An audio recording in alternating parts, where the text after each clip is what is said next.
Beaucoup de frères et sœurs protestants vivent leur foi avec sincérité, avec un véritable amour de l'Écriture sainte et une recherche du vrai Dieu.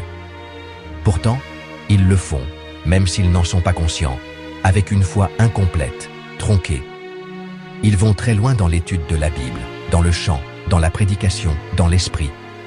Mais ils n'atteignent pas le cœur du christianisme, le corps et le sang du Christ dans l'Eucharistie.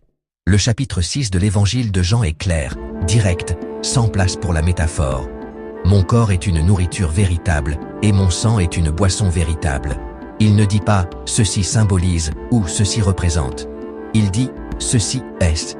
Et quand Jésus dit « quiconque ne mange pas ma chair et ne boit pas mon sang n'a pas la vie en lui », il n'utilise pas de poésie. Il déclare l'essence du salut, une véritable communion avec lui. Pour que cette communion soit véritable, il doit y avoir un prêtre. Car sans prêtre, il n'y a pas d'autel. Et sans autel, il n'y a pas de sacrifice. Et sans sacrifice, il n'y a pas d'Eucharistie. Bénir le pain en communauté ne suffit pas. Se souvenir ne suffit pas. La scène n'était pas un acte symbolique. C'était le début du mystère qui est présent à chaque messe.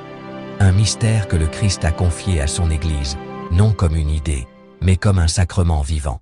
C'est pourquoi, bien que le dialogue œcuménique soit important, il ne peut pas être construit sur le mensonge qui dit « tu as raison, j'ai raison ». Non, la vérité n'est ni la mienne ni la tienne. La vérité est le Christ. Et l'Eucharistie n'est pas une interprétation, c'est une révélation. La nier ou la réduire à un symbole, c'est nier la parole de Dieu elle-même.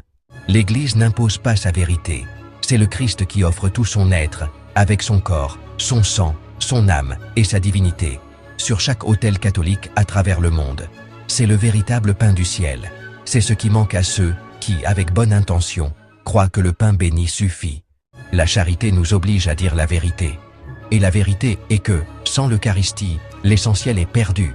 Car là où est le corps du Christ, là est la vie éternelle. Et cette vie éternelle abonde dans l'Église, qui est la maison du Dieu vivant, comme l'a déclaré saint Paul, en affirmant que l'Église, en tant que maison du Dieu vivant, est la colonne et le fondement de la vérité.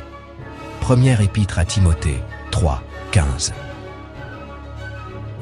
C'est tout pour aujourd'hui. C'était La Cloche de Vendée. Mettez un pouce bleu, abonnez-vous à notre chaîne et partagez cette vidéo. Au revoir, chers soldats du Seigneur, et que Dieu vous bénisse.